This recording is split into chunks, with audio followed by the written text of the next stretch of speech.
What's up, guys? Xbox Junkie back today with another video. As you can tell by both the title and what is sitting next to me, today we're going to be talking about Halo Edge of Dawn.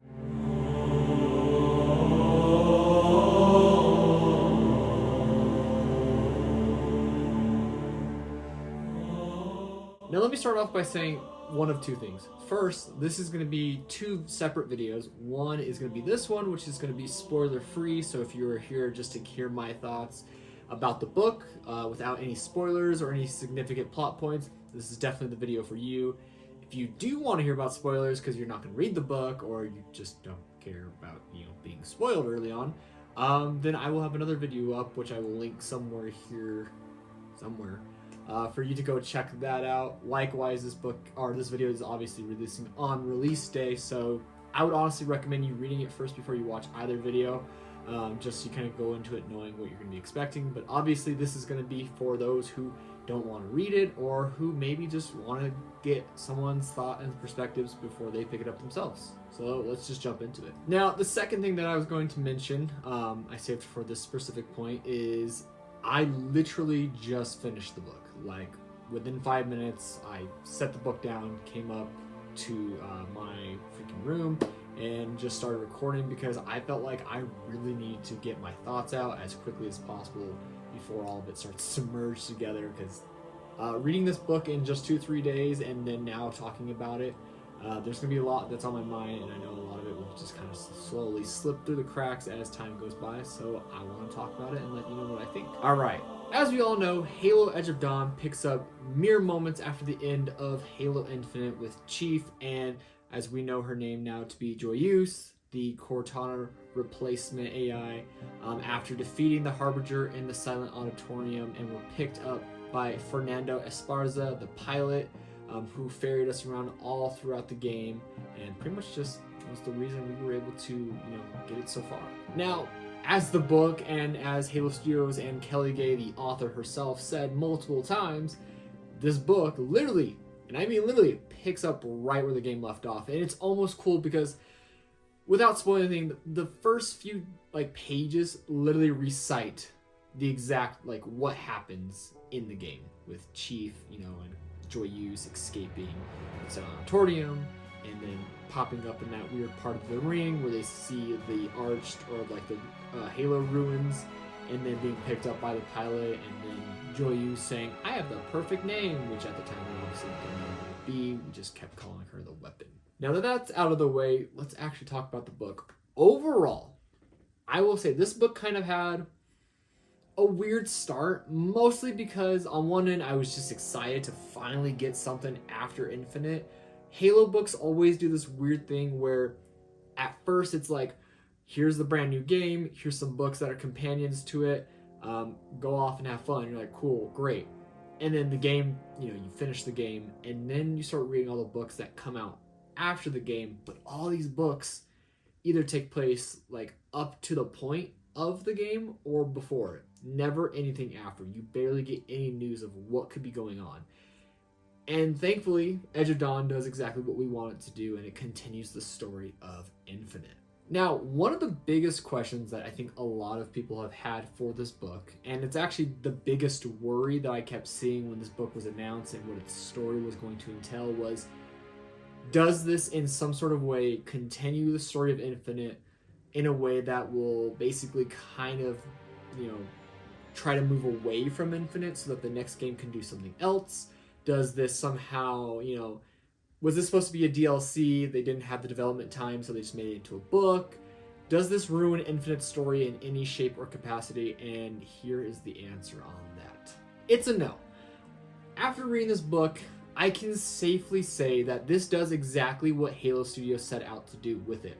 I remember somewhere in the initial blogs, they were saying this was essentially Infinite's version of First Strike. For those who don't know, Halo First Strike is a novel that essentially bridges the stories of Halo 1 and Halo 2.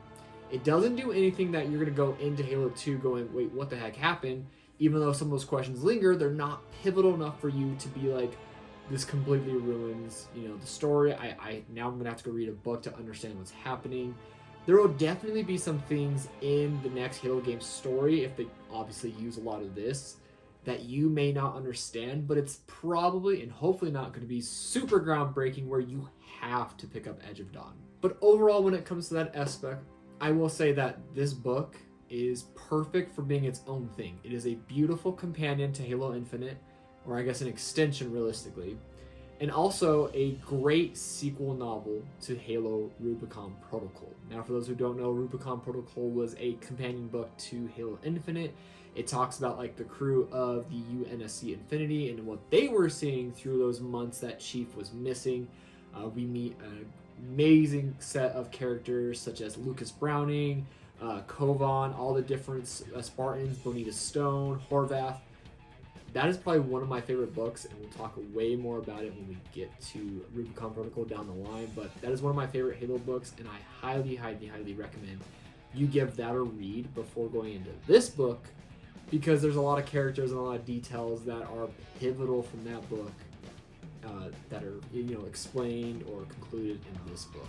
Getting over to my actual thoughts and feelings about the book. Like I said, it had a weird start because on one end, I was happy to finally get an extension of Infinite's story, seeing what's going on with Chief, Joyeux, and Fernando Esparza.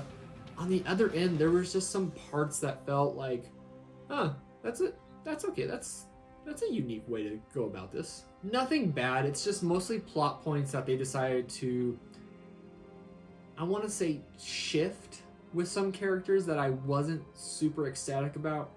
Mostly with Fernando Esparza. It's nothing groundbreaking, to be honest. It's something that kind of bothered me with Infinite's story that's even further worsened in this book when it comes to his character. Again, he's a great character throughout the book. I can't wait for the audio version.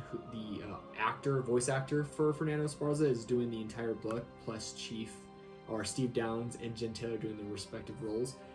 But overall, it just felt like a weird shift for his character that it continued to bring him down in my eyes as a character that I genuinely care about. But also at the same time, he's redeemed throughout the book, which I think that was the main sort of like look at, or like what the whole plan for his character was. But through that though, this book does a fantastic job of following a storyline that it makes sense, it's interesting.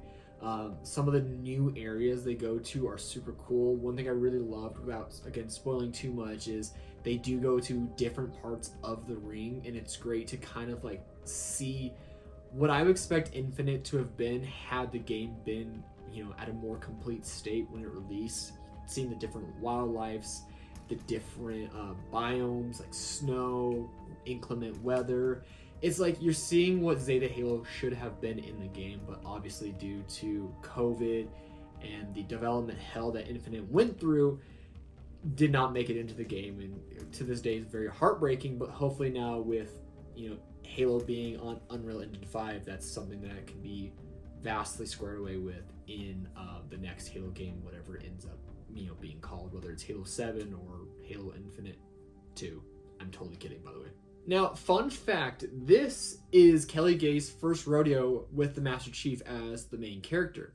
For those who don't know, most of her books have centered around Orion Forge, the daughter of John Forge from Halo Wars, as well as some of the boat crew from Halo Rubicon Protocol. And with that, when we talk about Halo, there's always the mantle of responsibility. And I think, telling an author like, hey, your main character is Master Chief, that is a huge, huge mantle that you're going to have to take up. And obviously we know with Halo fans, like if you don't do well with the Master Chief, you're sure to hear about it from the fans. And I'm happy to say that Kelly Gay does phenomenal with the Chief. It felt like Chief, obviously I would read this in Steve Downs' voice, and there were some lines here and there where I was like, I don't know if Chief would say that, or if that's something that you would hear in the game. But it's also kind of a reminder that the Chief that we get in the games is a little bit different than we see in the books. Because in the books, Chief says things that I'm like, oh, you've never said that before when I'm playing. And so maybe now having the audio version of this book with Steve Dunn's voice, I can be able to see it more. But there were some lines here and there that I was like, I don't know if the Master Chief would say that.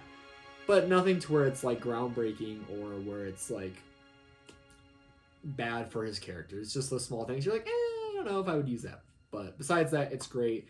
Joyeux I think that Kelly Gay might have a sweet spot for Joyous because she built that character up so well that it felt like just a true extension to the weapon in the game. Like I felt like I was going from a seamless bridge between these two characters. Obviously, they're the same character, but what I mean that is you have two different writing aspects, and sometimes those characters fluctuate.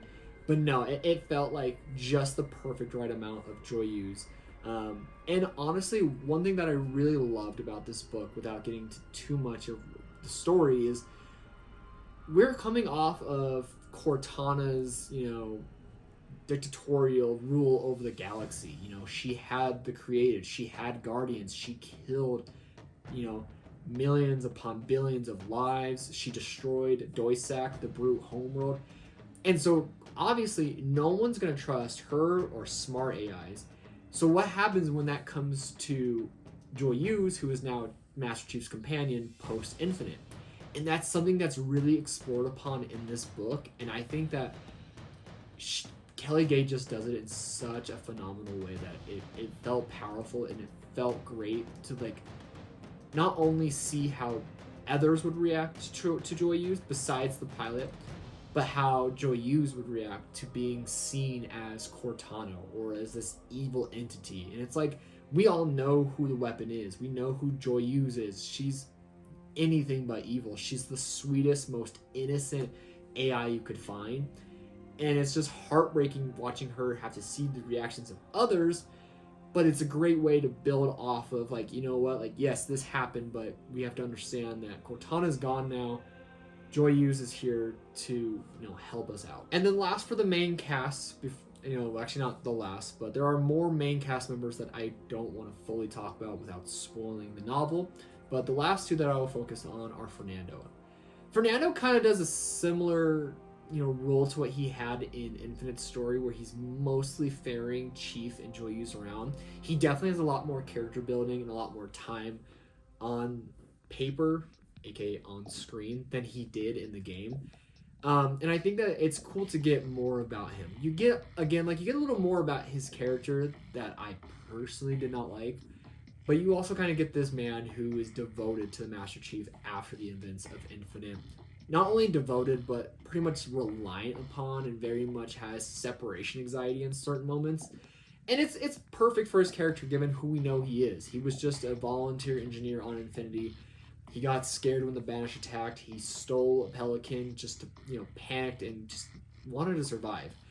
And seeing him go through that redemption arc in Infinite and even kind of build upon that even more in this book is just well done. That at the end of the day, at this point, you cannot fault him anymore. Yes, he'll still live with the guilt of what he did on Infinity, but he's done so much for Chief and Joyous and other characters that he's all but redeemed for me in this book.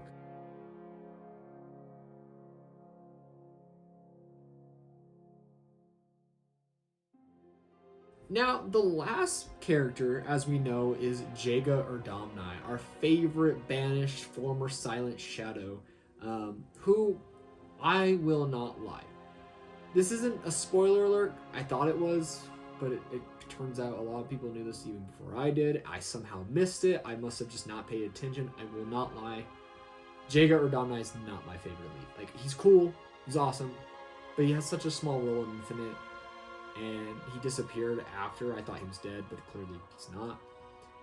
He was one of the Silent Shadow members in Halo Evolutions. We get a little bit more about that story in this book, so if I'm going to recommend anything else to read, it would be that specific chapter in Evolutions. I'll leave the title of it right here on the screen because I cannot recall it at the moment. Honestly, he plays a very similar role to what he did in Infinite, and it's not as... He's not as prevalent in the story as I thought he would be. Now, if you remember from the back of the cover, he's on there. He's shown to be a character. But again, his character is more of a lurking character. He's in the background. You don't always see him, but you kind of know he's there. But overall, I think there was a worry that him returning meant he was probably going to have a bigger role. And I just don't think he did. I think that he does some major moves in this, but by the time the book ended, I was like, oh, okay, that was it. That's his story. Like, again, he has some major points that are important to the story and the plot, but I don't feel like he had the role that I expected him to have. I kind of had this expectation that we were gonna get a lot more of a perspective of Jega. We did here and there, but it was only like, think of Halo 5 where 90% of the story is Jameson Locke and the other 10% is Chief. It's like that, but roles reversed where it's 90% Chief and 10% Jega. He just, again, it's such a small role that I was a little taken aback by it. Nothing bad, but you'll see what I mean once you pick the book up. Now, the biggest question I know many of you are probably having with this video. James, what does this book mean for the next game? Honestly, if Halo Studios is really going to be using this book as a branch to the next game, and they better.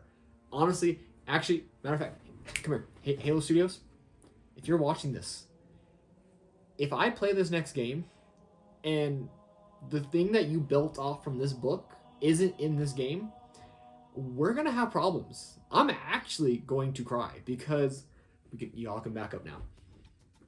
There is something so major that happens in this book. Actually, two really major things that happen in this book that left me like, I need more information. No. Either expand this book or release the new game now because I need to know. And overall, like, it's so hard to say without spoiling, but like, there's just certain things that I think when Halo fans get their hands on this novel, they read it to the end, they are going to be blown away and they're gonna be hyped for the next game. And that's, again, this really means that Halo Studios has set themselves up for a lot of expectations for the next Halo game, that I really hope that they're not just ignoring the franchise team and gonna make this game kind of like, oh, okay, like, that was cool, but here's what we're doing for the game. Like, no. You've built this up. You have to execute it. And if you do execute it, I think this next game, I'm not going to try and jump the gun because we've had this issue before. If Halo Studios can fully build off of this book with their next game and with the way Infinite ended, this next game could truly have one of the best stories in Halo. I'm not even lying. I'm not coming off of recency bias because it's, quite frankly, it's just what they built up in this story that is like, okay, I'm here for it. I'm excited. You're really going after a big fish with this. You better execute, because if you don't, I don't know what more Halo can do at that point. That's all I'll say without spoiling anything, but just letting you know, damn. One final thing I want to talk about is lore. Obviously, we are a Halo book channel. We love talking about the extended lore. We love talking about the nitty-gritty details. One thing Infinite disappointed me on was the lack of details of Zeta Halo's past. And I think this book does a well job. Here's what I'll say. And I was going to save this for when I get to Kelly Gay's books. Specifically, God, I can't remember the name of them. Point of Light, Retribute, or... Apparently I don't remember names because I have too much going on in my head right now. Smoke and Shadow, Renegades, and Point of Light. The specific Orion trilogy. Kelly Gay, to me, is currently the only author I will trust with deep Foreigner lore, because she did such a phenomenal job with those books and with the characters and the Foreigner lore that, as you all know, I just came off reading the Greg Bear Foreigner saga. I love that saga. I think, to me, Greg Bear, he set the bar high, and Kelly Gay is climbing it, and she's getting closer and closer to being the best. Greg Bear still holds the mantle but he only holds the mantle because of how dense and how well detailed he made those stories and how beautifully written they were. May he rest in peace. But I do think Kelly Gay kind of took this book a little lighter than she normally would. Spoiler alert for Halo Renegades. If you have not read it, skip this part of the video. I'll get you a timestamp right here where you can skip to when I'll stop talking about it. But in Renegades, I'm giving you all this moment to really skip ahead, so shoot. Okay, if you're still here, it means you either read Renegades or you don't care.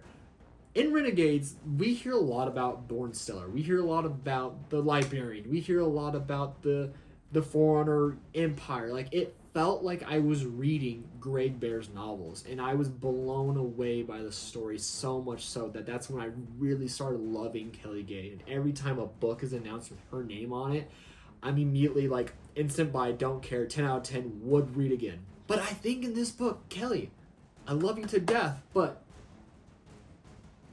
did Halo Studios tell you to tame it down? Not that like you didn't do anything good. It was brilliant.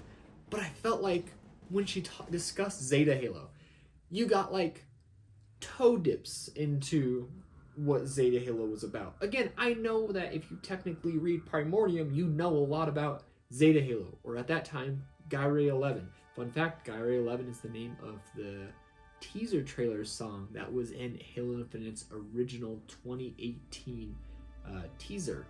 And the composer was, if I mispronounce this, I'm so sorry, Kazuma Jinnouchi, I think that's how you pronounce it, the composer for Halo 5, whom I'm actually loved. Halo 5 has one of my favorite soundtracks.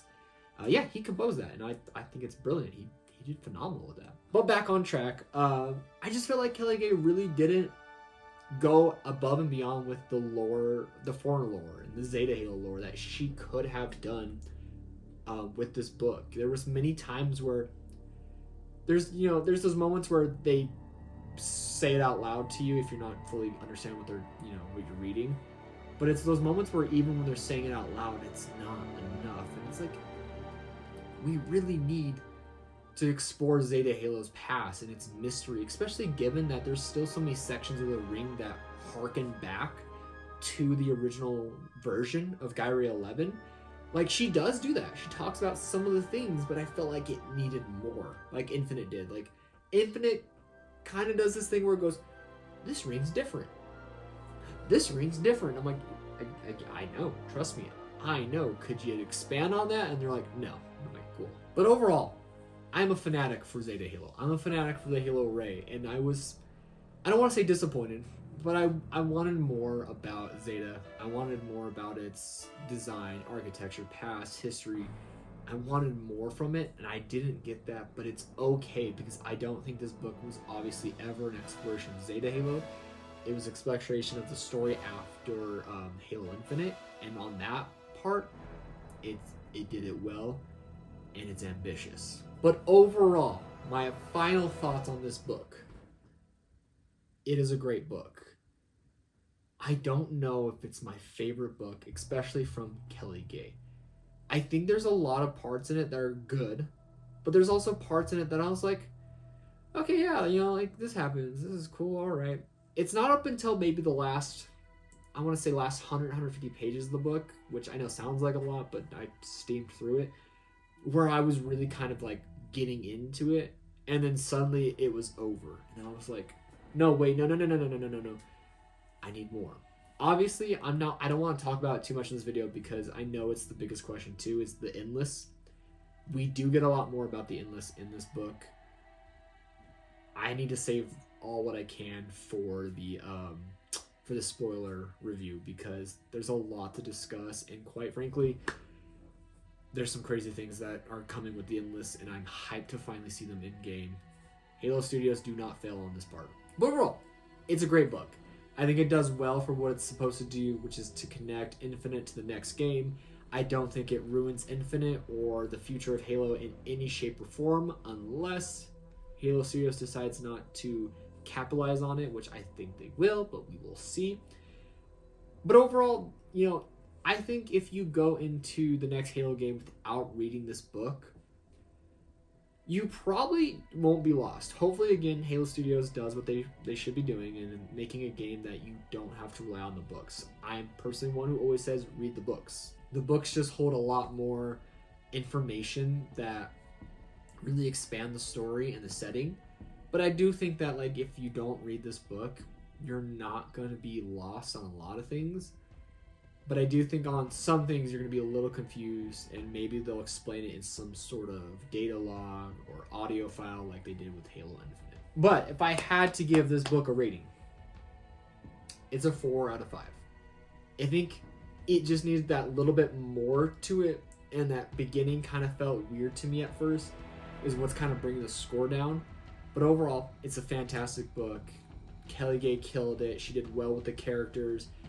She does some poetic things with many characters that I just kind of left me like, I can't say it without spoiling anything, but just it left me kind of jaw dropped. So definitely give this a read. But that's pretty much it for today's video. As always, we will be picking up with Halo the Fall of Reach for the primer episode of Halo Silent Storm, the actual next book in our Halo book journey.